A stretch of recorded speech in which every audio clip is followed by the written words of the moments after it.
बोधिचित्तज्ञानचा ठाई वसे शत्रु सही से हित सुख देती शरणागतमी त्या साधकांना श्री शिवम जी इंसानियत को महत्व देने वाले। हाँ, श्री शिवम के बारे में जो कहा जा रहा है कि इंसानियत को महत्व देने वाले सर है। हमें से किसी को लगेगा कि भैया कहे तो वैसे श्री शिवम जी है। और आज के ज़माने में जिस प्रकार से का विचार चाहिए, आज का जो ज़माना है, कंप्यूटर का ज़माना, ये कोविड पैंडेमिक का ज़माना, इसमें जिस प्रकार की सोच चाहिए वो सोच रखने वाले और सिर्फ आज का नहीं आगे का सोचने वाले ऐसे श्री शिवम सर है। और देशों विदेशों में ना कि सिर्फ इस एक शहर नहीं, अन्य देशों में भी श्री शिवम जी से बात करने के लिए, ज़िंदगी की बात करने के लिए, मन को शांत रखने की बात करने के लिए, ध्यान धारणा की बात करने के लिए लोग आते हैं और ये बात उनके साथ होती है। श्री शिवम जी जाने जाते हैं कि एक रास्ता दिखाने वाली जो बात है ना, जो लीडरशिप की बात है, जो नेतृत्व करने की बात है, वो बात के ऊपर भी उन्होंने बहुत सारा काम लक्ष्य लोगों के साथ किया है। 100 1000 नहीं तो उसके आगे जो लाखों कहते हैं, ऐसे लाखों लोगों के साथ उन्होंने ये काम किया है। और अंदर से मजबूती, मन को अंदर से मजबूती की बात करने वाले श्री शिवम जी है। एक संयोग है कि मैं यहाँ पुणे आया हुआ हूँ और जैसा कि अभी मैडम ने बताया कि खैर मैडम ने तो बहुत सारी बातें बताई, लेकिन एक बहुत साधारण सी बात मैं आप लोगों को बताता हूँ। तो हमारा पुणे में 3 दिन का एक ध्यान शिविर चल रहा था 13 मई से 15 मई के लिए। और क्योंकि हमारी जो संस्था है शिवोहम फाउंडेशन, उसका मुख्य उद्देश्य है कि मानव की चेतना को जगाना, जिसको कहते हैं कि ह्यूमन कॉन्शियसनेस को रेज करना, ऊर्ध्व गति की ओर, ऊपर की ओर उठाना। और ना कि केवल मानव जाति, जितने भी प्राणी हैं इस संपूर्ण संसार में, उस प्रत्येक प्राणी को जो भी हम दे पाएं, तन से, मन से, धन से, अपने विचारों से, अपनी शुद्धता से, अपनी पवित्रता से, वो सब उनको देना, ये हमारा जीवन का लक्ष्य है। ये एक बहुत सुअवसर है, एक बहुत गोल्डन अपॉर्चुनिटी है और मेरे लिए बहुत सौभाग्य की बात है कि मुझे यहाँ पर आप लोगों से बातचीत करने का मौका मिला। और मैं हमेशा तैयार रहता हूँ इस सुंदर कार्य के लिए। कल मेरी बात हो रही थी डॉक्टर गणेश नटराजन जी से। हम लोग हयात होटल में बैठे थे और ऐसे ही चर्चा चली कुछ बदलाव की, कुछ चेंज के बारे में। को मोटिवेट कर लेते हैं और उस परिस्थिति से भागते नहीं, उसमें पार्टिसिपेट करते हैं।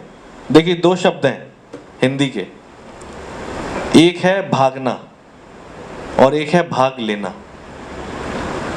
या तो आप भागिए या आप भाग लीजिए। भागने का मतलब है रन और भाग लेने का मतलब है पार्टिसिपेट। तो अगर आप उसमें पार्टिसिपेट करते हैं, भागते नहीं हैं, तो आप ये समझिए कि कुछ देर के लिए तो हो सकता है वो तकलीफ देगी आर्ट, क्योंकि अभी समझ नहीं है। शुरू में जब आदमी गाड़ी चलाना सीखता है तो कभी टेढ़ी भगाता है, कभी राइट भगाता है। तो साइकिल चलानी है चाहे कुछ भी हो जाए, मुझे तो स्कूटर चलाना ही है, मुझे तो गाड़ी चलानी ही है। तो धीरे धीरे वो स्किल हमारे अंदर डेवलप हो जाता है। और फिर एक टाइम ऐसा आता है कि हमको आधी रात को कोई बोले कि चलो साइकिल पे चलते हैं, तो हम नींद में भी साइकिल चला लेते हैं। मैं अगर गरीबी से जूझ रहा हूँ तो इस गरीबी से मुझे और ऊपर उठना है, सबसे पहले मुझे अपने लिए कुछ करना है, फिर अपने परिवार के लिए कुछ करना है, फिर अपने समाज के लिए करना है, और एक समय ऐसा आता है कि हम अपने देश के बारे में सोचते हैं। और आप ही में से कोई लोग होंगे जो इस देश के प्रधानमंत्री होंगे, गवर्नर होंगे, मुख्यमंत्री होंगे। आप में से कोई व्यक्ति पार्लियामेंट में बैठ सकता है, कोई डॉक्टर बन सकता है, कोई इंजीनियर बन सकता है। अलग अलग जगह पर हमें पता नहीं होता हमारे जीवन में कौन सा ऐसा क्षण होगा जहाँ पर हमारा जो जीवन है वो रूपांतरित हो जाएगा, जिस स्टेज पर आकर हमारी लाइफ में ट्रांसफॉर्मेशन आ जाएगा। क्योंकि अगर हम आउटकम के बारे में ज़्यादा सोचेंगे तो हम कभी भी लाइफ में कुछ कर नहीं पाएंगे। तो इसलिए आउटकम के बारे में ना सोचते हुए जो अभी हमारे पास हाथ में है उसके बारे में अगर हम सोचेंगे तो हमारी लाइफ में बहुत चेंजेस आ सकते हैं। And change is possible, change possible है। और यहाँ पर आप जितने भी लोग बैठे हुए हैं, इस बात की मुझे बहुत खुशी है कि आप लोगों ने एक निर्णय लिया, एक दृढ़ निश्चय किया, एक संकल्प लिया, एक ऐसा संकल्प कि हमें लाइफ में कुछ करना है। और मैं यहाँ पर देख रहा हूँ कि काफ़ी सारी गर्ल्स हैं, तो इस बात की मुझे बहुत खुशी है। बॉयज़ भी दिख रहे हैं मुझे थोड़े बहुत, they are also good. But हमारे देश की जो लड़कियाँ हैं ये भी बहुत आगे बढ़े। बॉयज़ तो खैर आगे बढ़ ही रहे हैं, अच्छी बात है, लेकिन हमारे देश की जो महिला समाज है, जब वो हमारा आगे बढ़ेगा, क्योंकि हमारे देश की जो शक्ति है वो महिला है, जो फेमिनिन एनर्जी है वो पावर है, वो शक्ति है। और जिस देश की शक्ति मजबूत होती है उस देश के अंदर किसी चीज़ की भी प्रॉब्लम नहीं होती लाइफ में, क्योंकि स्ट्रेंथ वहीं से आती है, पावर वहीं से आती है। और जब पावर हमारे पास होगी तो कई गुना ज़्यादा करंट हम फैला सकते हैं। और इस बिल्डिंग का तो नाम भी लाइट हाउस है। तो लाइट हाउस क्या होता है? जहाँ से सब जगह लाइट जाती है। वहाँ पे उसको राजा के साथ क्या करना चाहिए? राजा हो, प्रधानमंत्री हो, राष्ट्रपति हो, चाहे पूरे वर्ल्ड का मालिक हो, आप अपने साथ कभी भी कंप्रोमाइज मत करिए। Never compromise with yourself. और ये मैं सबको कहूंगा, आप अगर ठीक हैं तो डंके की चोट पर आप एक टांग पर खड़े रहें, भले ही आपके साथ कोई हो या ना हो। आपके अंदर यदि पावर होगी, आपके अंदर यदि स्ट्रेंथ होगी, शक्ति होगी, और आपके पास यदि सत्य होगा, मैं आप लोगों से कहूंगा हमेशा सच का साथ देना, सत्य का साथ देना। लेकिन ऐसा नहीं। जो सच के साथ होता है ना, वो हमेशा लाइफ के अंदर आगे ही बढ़ता है, वो कभी नहीं हारता। हो सकता है कि आपको सफर करना पड़े, एक सफरिंग तो होती है सच में। शुरू में हो सकता है लोग आपकी बात ना समझें, लोग आपको टेकन फॉर ग्रांटेड ले लें, आपको दबाने की कोशिश करें। लेकिन एक बार यदि आपने हौसला बना लिया और ये निर्णय ले लिया कि मुझे सच का साथ देना है, मुझे अपनी पावर को जगाना है, तो दुनिया में कभी भी कोई आपको दबा नहीं पाएगा। इसलिए अपने अंदर को पहचाने, जो अपने अंदर की ऊर्जा है, शक्ति है, उसको पहचाने और उस शक्ति के साथ निर्णय लें। यदि हमारा हौसला बहुत बड़ा है तो हम बड़े हैं, और यदि कोई बड़ा व्यक्ति भी है, उसकी सोच अगर छोटी है तो वो छोटा है। दूसरी बात, आपने पूछा कि यदि कोई व्यक्ति उत्पीड़न करे हमारा, हमें एक्सप्लॉइट करे, तो ऐसे में क्या करना चाहिए? और कहते हैं कि माँ कहती है कि किसी को बताना नहीं। कभी ऐसा मत करना। अगर ऐसा माँ कहती है तो माँ को समझाना कि माँ आप जो ये शिक्षा दे रही हो गलत दे रही हो, मैं कभी शिक्षा पे नहीं चलूंगी। आपकी जो सूझबूझ कहती हो वो आप करना। यदि आपकी सूझबूझ कहती हो कि इस वक्त मुझे राजा को एक जोरदार थप्पड़ लगाना है तो उसी वक्त तुरंत लगा देना। यदि आपकी सूझबूझ कहती हो कि मुझे इस राजा को तुरंत सजा दिलवानी है तो उसे सजा दिलवा देना।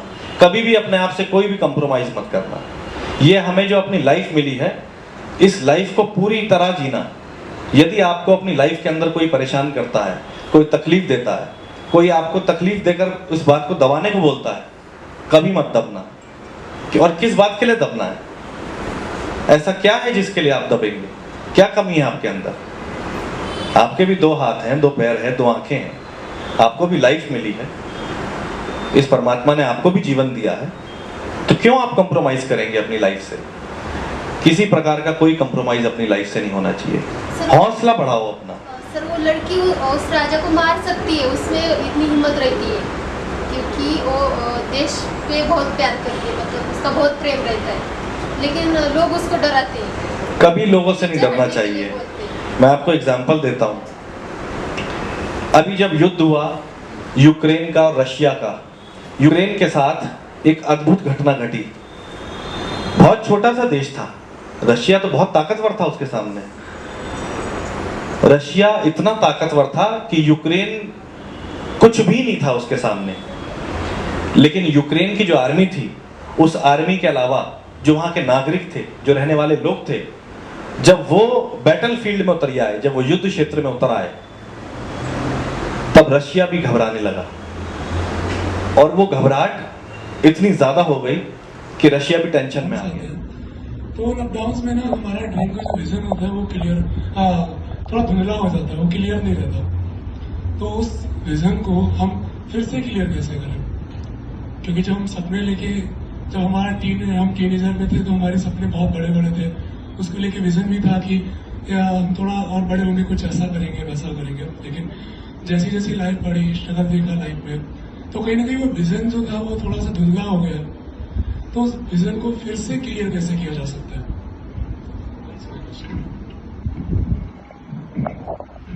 अब्दुल कलाम एक बहुत सुंदर बात बोलते थे।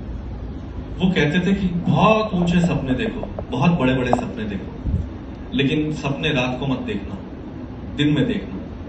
क्योंकि रात को देखे हुए सपने कभी सच नहीं होते, क्योंकि उन सपनों में नींद भरी होती है। और दिन में देखे हुए जो सपने होते हैं वो सच हो सकते हैं, क्योंकि उनमें नींद नहीं होती, उनमें एक उत्साह होता है, उनमें एक उमंग होता है, उनमें एक जोश होता है। अब ये निर्णय आपके पास है कि आपके सपनों में कितना जोश भरा है और कितनी नींद भरी है। सपने वो होते हैं जिनको आंखें बंद करके नहीं देखा जाता। सपने वो होते हैं जो खुली आंखों से उन सपनों को कैसे साकार हो, इन पर सोचने पर आपको मजबूर कर दें। असली सपने वो होते हैं। और सपने, जो ड्रीम्स जिनकी बात कर रहे हैं हम, ड्रीम्स हमारे ऐसे ना हो कि वो हवा में हो।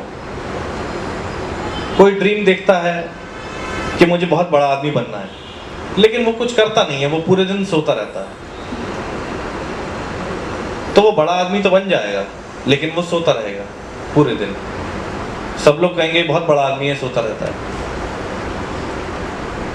बड़ा आदमी जो बनता है वो सोच से बनता है। बड़ा आदमी बनता है विजन के साथ। अगर आपका विजन बहुत स्ट्रांग है, अगर आप विजनरी हैं, आज आने वाले समय के अंदर अब 10 साल बाद क्या होने वाला, यदि आप उस बात को देखने की क्षमता रखते हैं, तो आप विजनरी व्यक्ति हैं, जिनको कहते हैं दूरदृष्टा। और समस्या ये आती है कि जो हमारे ड्रीम्स है उसमें क्लैरिटी नहीं होती। तो क्लैरिटी क्यों नहीं होती? क्लैरिटी इसलिए नहीं होती क्योंकि हमारे अंदर कॉन्फ्लिक्ट चलता रहता है, एक द्वंद्व चलता रहता है कि क्या मैं जो कर रहा हूँ वो ठीक कर रहा हूँ या नहीं कर रहा हूँ।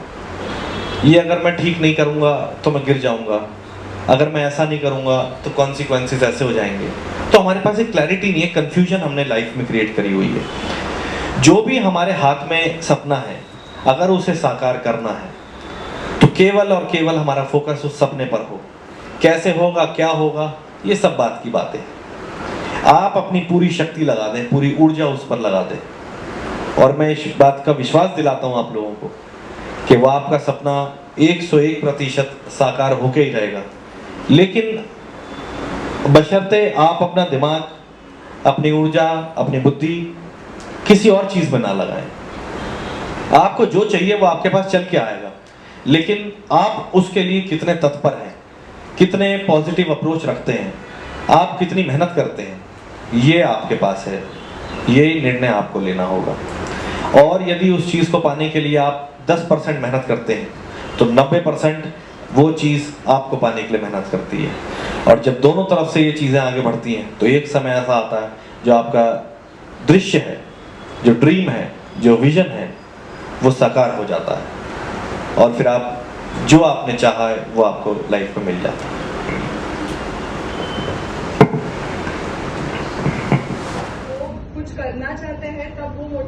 डाउन हो जाता है, तो उन्होंने क्या करना चाहिए, क्या करके वो सेल्फ मोटिवेशन लास्ट तक पहुंच सकता है?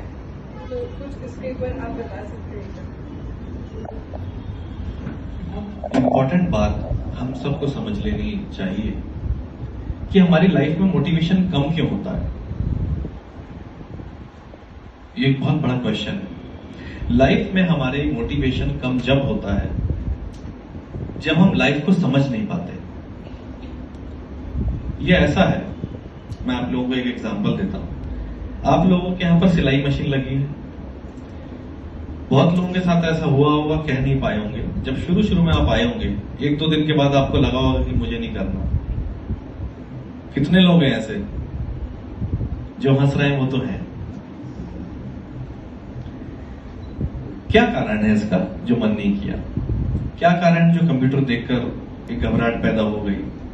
क्या कारण है कि कोई अगर वोकेशनल स्टडीज हम करने आए हैं तो हम नहीं करना चाह रहे हैं? क्यों?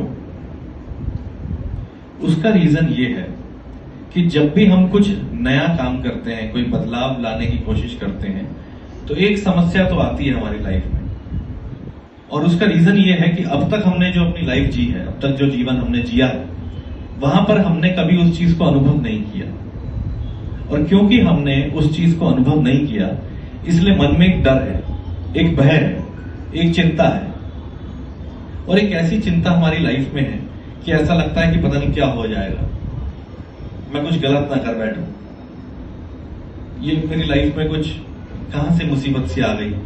मैं तो बिल्कुल शांति से घर पे बैठती थी, अच्छा खासा जीवन चल रहा था मेरा, अचानक से कहां से ये टेंशन आ गई मेरे पास। क्योंकि हमने उसको अंडरस्टैंड नहीं किया, क्योंकि हमारी समझ जो है वो अभी उस लेवल पर नहीं आ पाई कि हम उस बात को समझ पाए।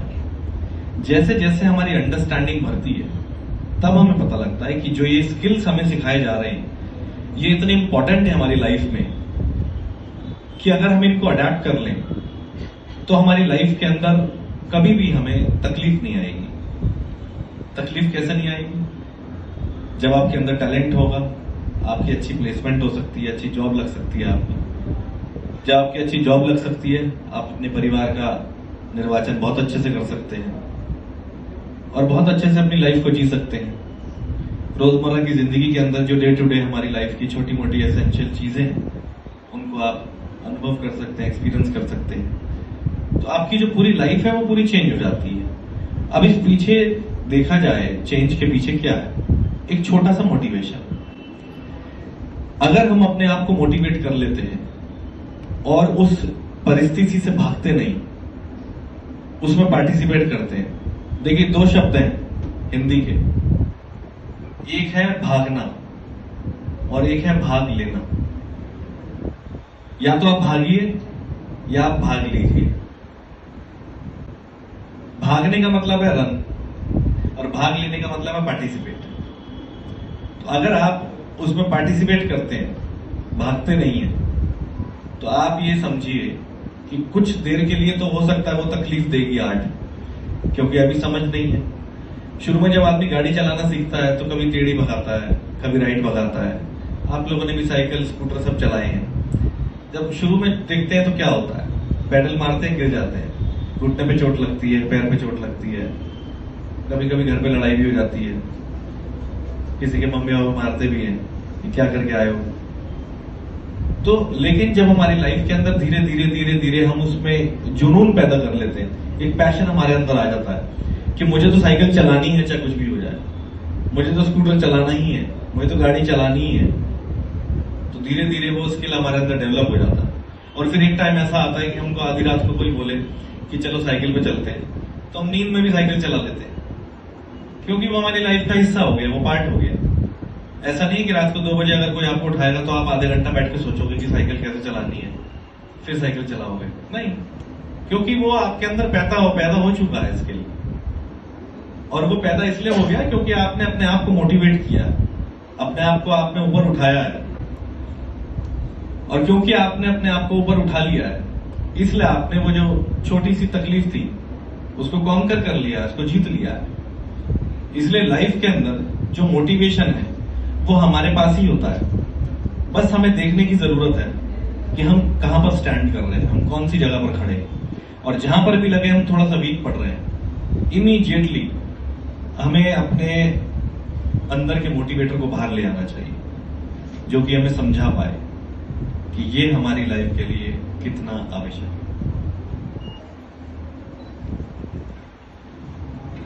और किसी का स्टूडेंट आहे, माझा प्रश्न यानी मेरी पूछने की ये इच्छा है कि अच्छे लोगों के साथ बुरा क्यों होता है, यानी जो अच्छे कर्म करते हैं उनको अच्छा क्यों नहीं मिलता, उनके साथ बुरा क्यों होता है, उनसे देखकर बहुत यानी आंसू भर आते हैं, उनको ऐसा उनके साथ ऐसा क्यों होता है? वो निस्वार्थ भाव से सबके जीवन में बदलाव लाने के लिए प्रत्येक उन्होंने कोशिश की। वहां पर एक व्यक्ति आया जो कि उनका शिष्य था,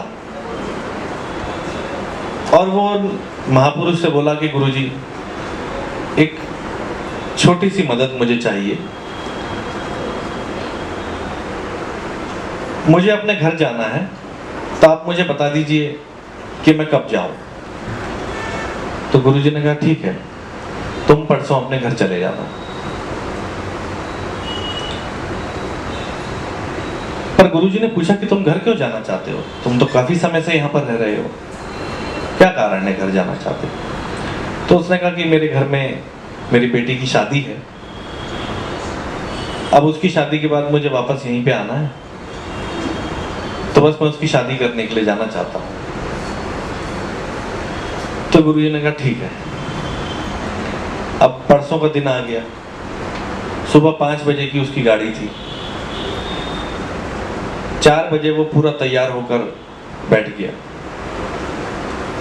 और 4:30 बजे गुरुजी के पास पहुंच गया कि गुरुजी मुझे आशीर्वाद दो, अब मैं निकल रहा हूं। तो गुरुजी ने कहा कहाँ जा रहा है? तो उसने कहा मैं अपने घर जा रहा हूं। तो गुरुजी ने कहा कि नहीं, अपने घर मत जा। तो उसे तो जैसे झटका लग गया हो कि गुरुजी कैसी बात कर रहे हैं। उसने मन में सोचा कि पागल तो नहीं है ये, जिनको मैं गुरु मान रहा हूं, कहीं ऐसा तो नहीं वो पागल आदमी हो। तो उसने दोबारा पूछा कि गुरुजी, आप ही ने तो कहा था मुझे कि परसों चले जाना, और अब आप ही अब दूसरी बात कर रहे हो, क्या बात है? तो गुरुजी ने कह दिया कि बस मैंने तुझे कह दिया नहीं जाएगा तो नहीं जाएगा। अब गुरु माना है तो उसकी मजबूरी है कि बहस भी नहीं कर सकता, क्योंकि अब पागलपना तो उसी को सवार था कि मुझे गुरु बनाने, अब गुरु बनाए हैं तो गुरु की बात माननी भी पड़ेगी।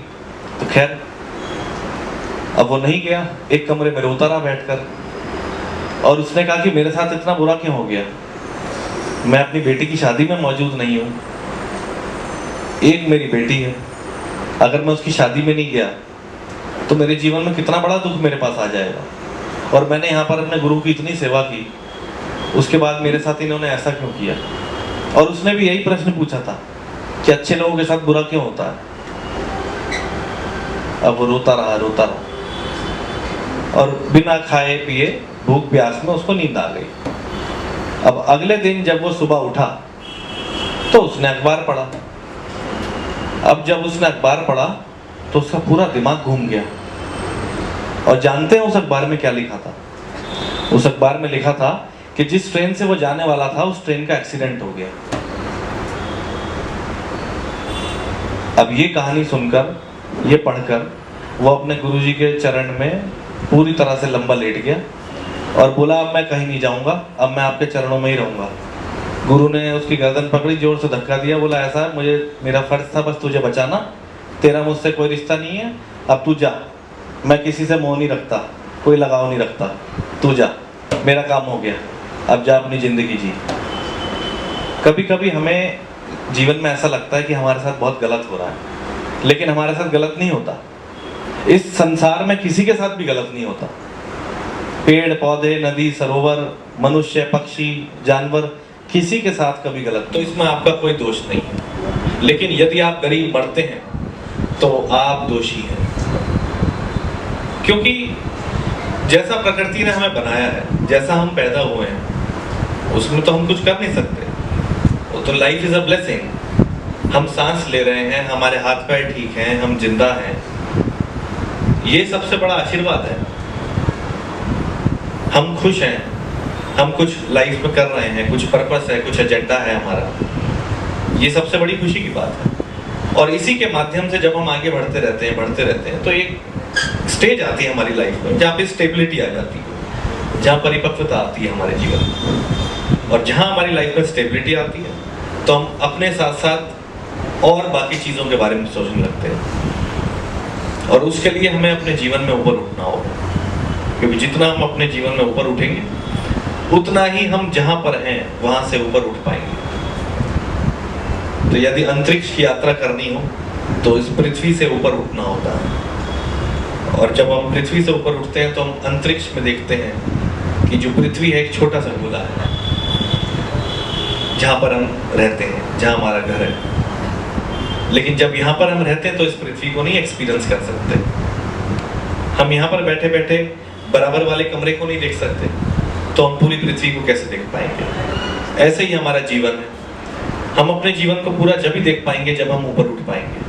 जैसे जैसे हम ऊपर उठते हैं वैसे वैसे हम नीचे की ओर देखते हैं कि हमारी लाइफ कितनी वास्ट है, कितनी विस्तारिता है इसके अंदर। और ये संपूर्ण संसार जो है ये विस्तार ही है, हमारा ही विस्तार है। तो इसलिए हमेशा अपनी जो स्पिरिट है उसकी पावर को पहचानना बहुत जरूरी है, उसे समझना बहुत जरूरी है। और वहीं से शुरुआत होती है एक रेवोल्यूशन की, और एक ऐसा रेवोल्यूशन जो हमारी लाइफ ट्रांसफॉर्म कर देता है। और जब हमारी लाइफ ट्रांसफॉर्म हो जाती है तब जो हमारा रियल पर्पस ऑफ लाइफ है वो फुलफिल हो जाता है और हम मास्टर बन जाते हैं अपने खुद के। I am positive. I am positive. I am positive. I am positive. I am positive. I am positive. सब लोग अपने लिए क्लैप करेंगे।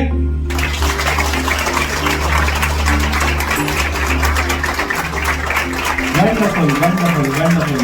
Great, great, great.